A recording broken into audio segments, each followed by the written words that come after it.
You are welcome to technical drawing class. In our previous lesson, we have seen the construction of tangency. That is how we can make use of the principle of tangency to construct internal and external arc to two circles.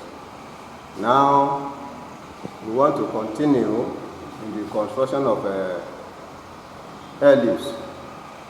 Let's see how to construct ellipse. First of all, you can see the definition of an ellipse. That is, an ellipse can be defined as a plane figure bounded by a curved line termed circumference. It has two parts. That is, the longest part, which is major diameter, and the shortest part, which is called minor axis. The major and minor axis constitute of an ellipse. Now, let's now look at a method of constructing an ellipse using a rectangle method. When we want to construct an ellipse with the use of rectangle method, these are the steps that we follow. Number one, we draw a rectangle equal to the major and minor axis. Then number two, we draw AB and CD. Number three, we divide EA and AF into 4 equal parts. We radiate lines from C to 1, 2, and 3 on AF. We radiate lines from D through 1, 2, and 3 on AC to intersect line 1, 2, and 3 above to obtain the points of curve. Just like this. That is, we first of all draw the rectangle like this.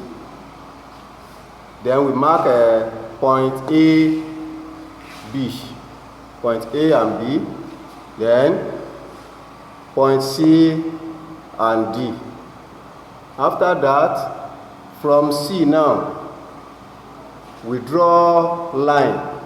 This time around, you are going to make your line to be a very thin line, because to avoid the overcrowding of lines. You draw a line from C to come and meet FA. After you might have divided FA into 4 equal parts and number it 1, 2, 3. Then 1, 2, 3.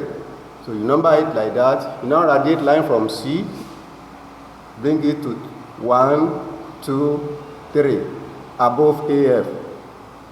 Then below AI, you radiate line from D, from point D to meet 1, from D to meet 2, from D to meet 3 on line AI. So after that, the line that you're now going to radiate from, you now radiate another line from C to come and meet 3 below the line AB. You radiate line from C to meet 2 from AC. Radiate line from C to meet line 1 below AD. You repeat the same thing above. So that point, that line will touch one another within that rectangle that will give us the point of curve. That is, after you might have finished it like that, you now trace your line, you trace it out. Start from C. Start from C, you bring out your line, your curve. You draw it like this. You bring it out. You curve it like this. You curve it like this. Back to D. So this type of curve can be obtained with the use of, if you are so good in a freehand sketch like this, and then you can make use of your French curve. You can make use of your French curve or any other flexible curve. You can still make use of your broom to obtain the curve, to make it straight. Then after that, what you have done to this part, you repeat it to the other part in order to complete the curve, like this. Like this. So this is the complete ellipse. So what you have done to this part, to obtain this, you do it to the other part, so that you divide all this GB, divide it into 4, BH, you divide it into 4, then you radiate line as usual to obtain the curve point. Is that understood? Any question on this? So for more information on this, go to